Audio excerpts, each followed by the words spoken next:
ગુજરાતની અલગ ઓળખ ઊભી થાય તેવા કાર્યોથી આપને પરિચિત કરાવવા માટે અમારા વિશેષ કાર્યક્રમ ગુજરાતનું ગૌરવ દ્વારા આપને વિસ્તૃત માહિતી પૂરી પાડવામાં આવે છે।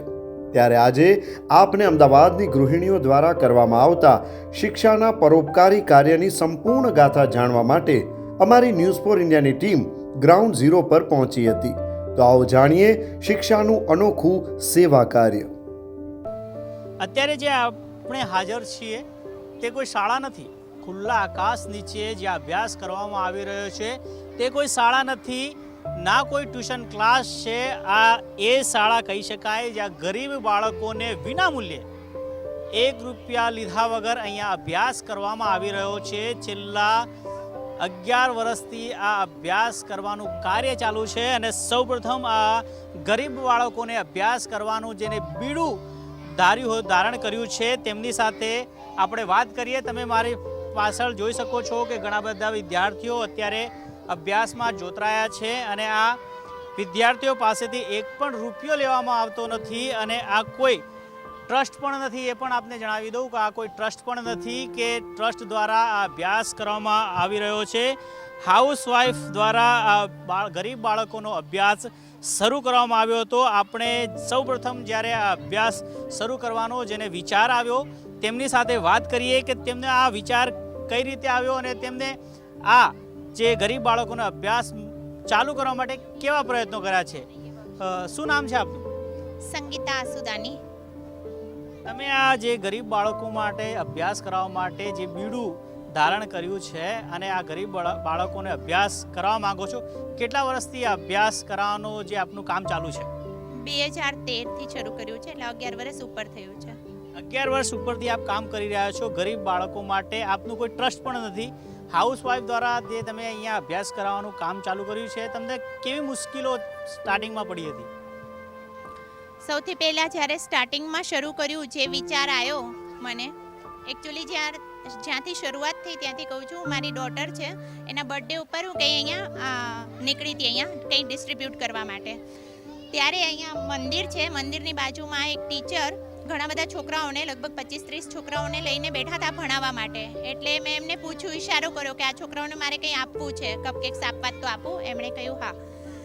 જ્યારે હું એમને કપકેક્સ આપવા લાગી ત્યારે ટીચરને એક કોલ આવ્યો અને મને પહેલાં નહોતી ખબર કે કોઈ પ્રાઇવેટ ટ્યુશન ચલાવે છે। મને એમ હતું કે ત્યાં કંઈક આંગણવાડી જેવું હશે કે ખબર નહીં શું ચાલે છે, આટલા બધા છોકરાઓ છે।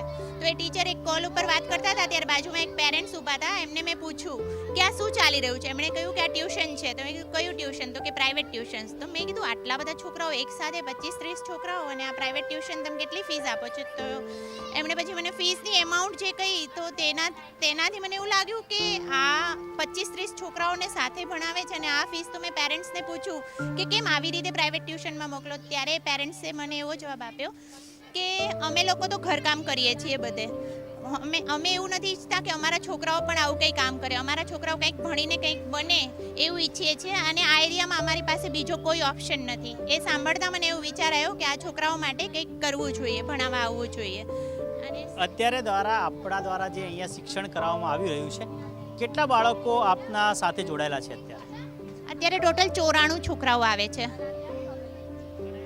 કઈ ભાષામાં એમનું જ્ઞાન આપવામાં આવે છે અને કેટલા જે પોતાના ખર્ચે અહીંયા આપને મદદ કરતા હોય તેવા કોઈ લોકો આપને ધ્યાને છે અત્યારે અને આપને મદદ કરતા હોય? કઈ ભાષામાં તો એમ કહીશ કે અહીંયા અમે મેઇન લેંગ્વેજ, જે છોકરું હિન્દી મીડિયમમાં છે એને પહેલાં હિન્દી અને જે છોકરું ગુજરાતી મીડિયમમાં છે એને ગુજરાતી, એટલે એક લેંગ્વેજ, ઇંગ્લિશ અને ગણિત, એ 3 સબ્જેક્ટ અમે વધારે ભણાવીએ છીએ। વીકમાં એક દિવસ સંસ્કૃત ચાલે છે અને એક દિવસ સેટરડેના એક્ટિવિટીઝમાં ડ્રોઈંગ ચાલે છે। મદદમાં તો એવું છે કે મોસ્ટલી બધું અમે જે હાઉસવાઈફ છીએ જાતે જ કન્ટ્રીબ્યુટ કરતા હોઈએ છીએ, પણ અમે અહીંયા રોડ ઉપર ભણાવીએ છીએ તો આવતા જતાં કોઈ પણ લોકો આવે અને પૂછતા હોય છે કે તમારી કોઈ રિક્વાયરમેન્ટ હોય તો સ્ટેશનરી મોટા ભાગે એ લોકો થ્રુ જ મળી જતી હોય છે। સ્ટેશનરી અમને બહુ ઓછી ખરીદવી પડે છે આ છોકરાઓ માટે। અહીંયા જે આપણે ખુલ્લા આકાશ નીચે જે બાળકોનો અભ્યાસ કરી રહ્યા છે, અહીંયા સ્થાનિક તંત્ર દ્વારા આપણને કોઈ મદદ કરવામાં આવી રહી છે? સ્થાનિક તંત્ર એટલે નગરપાલિકા દ્વારા કે અહીંયા પોલીસ પ્રશાસન દ્વારા આપને ગમે ત્યારે મદદરૂપ થતા હોય તો એ બાબતે શું કહેશો આપ? પોલીસ પ્રશાસનનો બહુ જ સપોર્ટ છે કે અહીંયા ગમે ત્યારે કંઈ બી હોય છે કે ફોર એક્ઝામ્પલ મોદીજી આવવાના છે, આ રોડ બંધ રહેવાનો હોય તો પોલીસ અમને એક દિવસ અગાઉથી જાણ કરતી હોય છે કે તમારા છોકરાઓને રજાનું કહી દેજો. આમ તો રિવરફ્રન્ટ એરિયા ઉપર આવી કોઈ એક્ટિવિટી કરવાની એલાઉડ જ નથી, પણ અમે લોકો કંઈક સારું કામ કરી રહ્યા છીએ એટલા માટે સામે જે ઓફિસ છે એ બધા ઓફિસર્સને અને બધાને આગળ સુધી જાણ છે કે અમે લોકો અહીંયા કરાવીએ છીએ, તો એ લોકો ક્યારેય કોઈ દિવસ કંઈ કહેવા નથી આવતા કે તમે આ એક્ટિવિટી અહીંયા બંધ કરો. એ સપોર્ટ છે એ લોકોનો. અને પોલીસમાં બી એવું છે કે પોલીસનો અમે ગમે ત્યારે કોલ કરીએ કે અહીંયા આવતા છતાં કંઈ બી થયું હોય તો અમે પોલીસને ફોન કરીએ તો એ લોકો તરત અમને મદદરૂપ થતા હોય છે.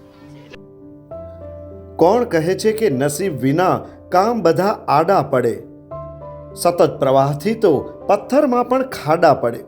જી દોસ્તો, જીવનમાં ક્યારેક નિષ્ફળ થવાય તો નિરાશ થયા વિના સતત પ્રયત્ન કરતા રહેવામાં આવે તો સફળ અવશ્ય થવાય છે. અને આવા તો કંઈક કેટલાય ઉદાહરણો આપણી વચ્ચે છે. आपका क्या नाम है? आयुषी आयुषी, कौन से पढ़ते हो आप? सीनियर में सीनियर में पढ़ते हो. आपको यहाँ फ्री में पढ़ाया जाता है, कैसा लगता है आपको? अच्छा और ये जो टीचर्स फ्री में पढ़ाते हैं इनके बारे में कुछ कहना चाहोगे आप? ठीक है, बड़े होके क्या बनना चाहते हो आप? डॉक्टर अन्य एक विद्यार्थी આપણી સાથે છે, તે પણ હિન્દી જાણે છે, તો આપણે હિન્દીમાં વાત કરીએ. क्या नाम है आपका? अली. अली, कौन से पढ़ते हो आप? मैं 7th पढ़ता हूँ. और आपको ऐसे खुले आसमान के नीचे पढ़ाया जाता है तो कैसा लगता है? मैं यहाँ पे 8-9 साल से पढ़ रहा हूँ और मुझे यहाँ पे पढ़ना बहुत अच्छा लगता है. मैं स्कूल से ज़्यादा यहाँ पे सीखता हूँ. स्कूल से ज़्यादा आप यहाँ से सीखते हो, तो आप जो टीचर्स आपके पीछे जो मेहनत करे, क्या कहना चाहोगे उनके बारे में? उनका मैं बहुत आभारी हूँ. उनकी वजह से आज मैं स्कूल में फर्स्ट रैंक ला पाता हूँ, स्पोर्ट में जा पाता हूँ. हमारी नीतू मैम, संगीता मैम, उनकी वजह से मैं वो हमारे सर को बोलते तो मैं स्पोर्ट में जा पाता हूँ.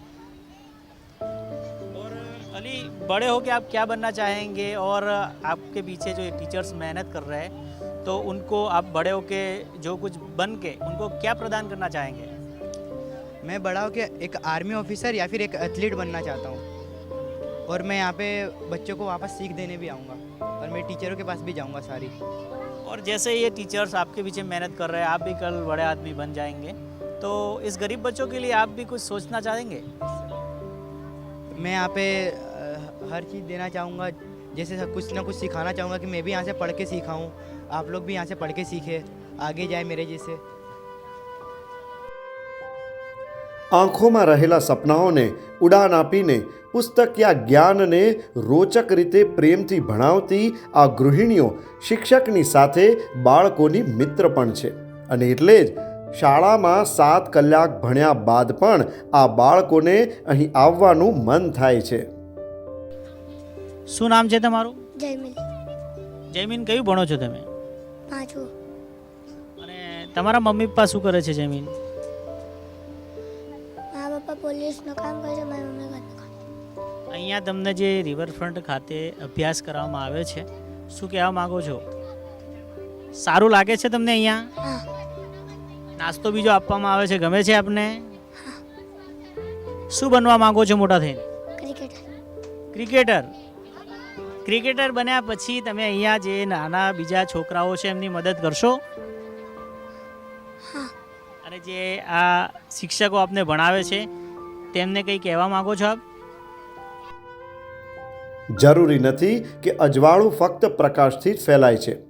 શિક્ષણથી પણ કેટલાક ઘરો રોશન થઈ ઉઠે છે.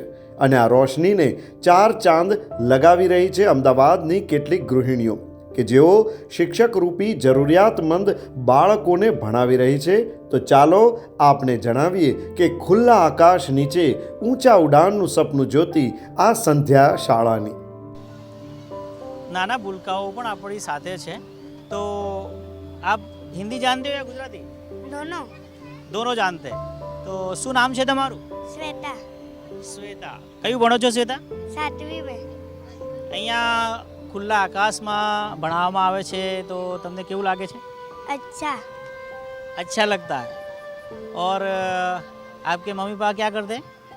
मेरे पापा नहीं और मेरी मम्मी घर पे खाना बनाती है और मेरी बहन नौकरी करती है और मेरा भाई भी. आप टीचरों को कुछ कहना चाहोगे? हाँ मैं रेनू मैम के बारे में कुछ कहना चाहती हूँ. मेरे को रेनू मैम बहुत अच्छी लगती है, तो मेरे को सभी टीचर बहुत अच्छी लगती है, पर रेनू मैम मेरे को ज़्यादा अच्छी लगती है। जब वो डांटती है तो मेरे को और अच्छा लगता है, क्योंकि वो डांटती है तो मेरे को लगता है मेरे को कुछ सीखने को मिल रहा है। और नीतू मैम, मैं बचपन से ही नीतू मैम की एकदम प्यारी स्टूडेंट हूँ। मैं बचपन से नीतू मैम की मॉनिटर हूँ और मैं अभी तक मॉनिटर हूँ। अच्छा, आपको नीतू मैम बहुत अच्छी लगती है। आपका क्या नाम है? सोना, सोना, कौन सी पढ़ते हो? तीसरी। और सोने जैसा निखर के आपको यहाँ से निकलना है। बड़े होके क्या बनोगे आप? आर्मी। आर्मी गर्ल्स, आर्मी में जाना है आपको? हाँ, तो इसके लिए भी मेहनत भी करनी लगेगी। तो कैसी मेहनत करते हो आप? आपको यहाँ टीचर पढ़ाते हैं तो आप उसके पीछे मेहनत करते हो। आर्मी के लिए तैयारी तो करनी होगी ना अभी से पढ़ने के लिए। तो कैसी तैयारी है आपकी पढ़ाई में? अच्छी। और सब टीचर अच्छे से पढ़ाते हैं आपको? आपका क्या नाम है? उर्वशी, उर्वशी, कौन सा पढ़ते हो आप? तीसरी। तीसरी क्लास में। और क्या सीखने मिलता है आपको यहाँ? सब कुछ, इंग्लिश, हिंदी, सब। इंग्लिश में कुछ सुनाओ हमको। What is your name? Urvashi. Urvashi, कौन से स्टैंडर्ड में पढ़ते हो आप? थर्ड। क्या नाम है आपका? समा। समा। समा, कौन से पढ़ते हो समा आप? पांचवी। पांचवी। आपको क्या सीखने मिला यहाँ पे? हिंदी, इंग्लिश, सब। और चलो, तो कौन सी पढ़ते हो आप?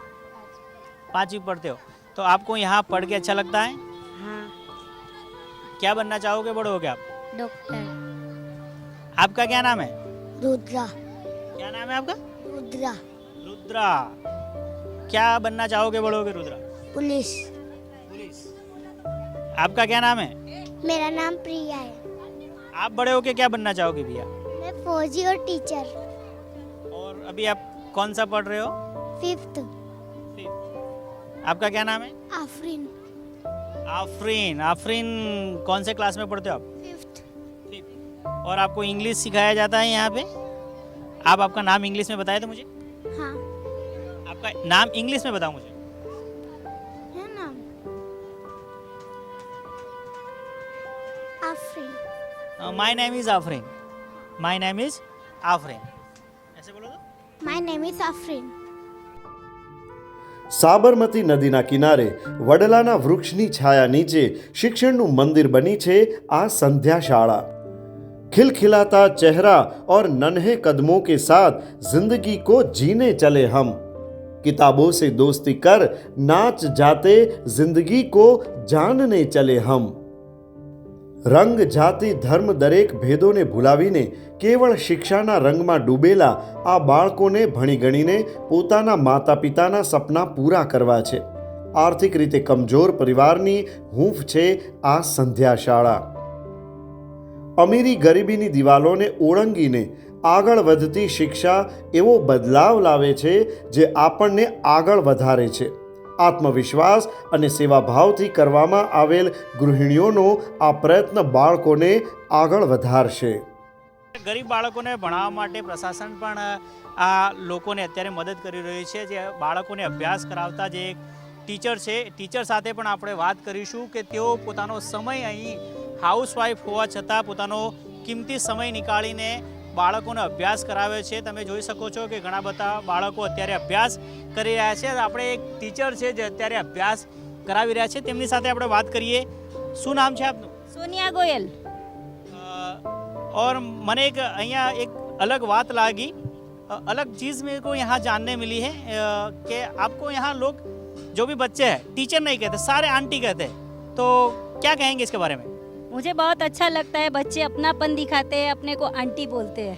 हाँ, ये अलग चीज़ लगी। टीचर शिक्षक वो कहने से जैसा आंटी कहते हैं, यानी कि फैमिली की तरह यहाँ पे बच्चों को पढ़ाया जाता है। क्या कहेंगे इसके बारे में? अपनापन लगता है बच्चों से, बच्चे हमें बहुत प्यार देते हैं इस चीज़ के लिए कि वो हमको आंटी आंटी, जैसे ही हम आएंगे नमस्ते आंटी ऐसे करके बोलते हैं, बहुत अच्छा लगता है। और ये जो गरीब बच्चे हैं यहाँ पढ़ने आते हैं, तो आप इनके जो वाली हैं, उनके जो परिवार वाले हैं, उनसे क्या कहना चाहेंगे कि बच्चे आगे पढ़ सके, ऐसा कोई मैसेज उनको देना चाहेंगे? आप अपने बच्चों को यहाँ भेजिए, उनको मेहनत करने के लिए आप घर पे भी मोटिवेट कीजिए। हम तो यहाँ पढ़ा ही रहे हैं उनको, कोई डाउट नहीं है, पर आप घर पे भी उनको मेहनत करने के लिए बोली है, आगे बच्चे आगे बहुत अच्छे बनेंगे, बड़े व्यक्ति बनेंगे। તમે જોયું કે અમદાવાદના રિવરફ્રન્ટની ખાતે ખુલ્લા આકાશની અંદર બાળકોને વિનામૂલ્યે અભ્યાસ કરવામાં આવી રહ્યો છે અને હાઉસવાઈફો પોતાનો કિંમતી સમય નીકાળીને અને અહીં બાળકોને અભ્યાસ કરાવી રહ્યા છે। ન્યૂઝ ફોર ઇન્ડિયાની ટીમ પણ આવા શિક્ષકોને સલામ કરે છે। કેમેરામેન રાજેન્દ્ર પટેલ સાથે news for India, Aamir Parmar, Ahmedabad.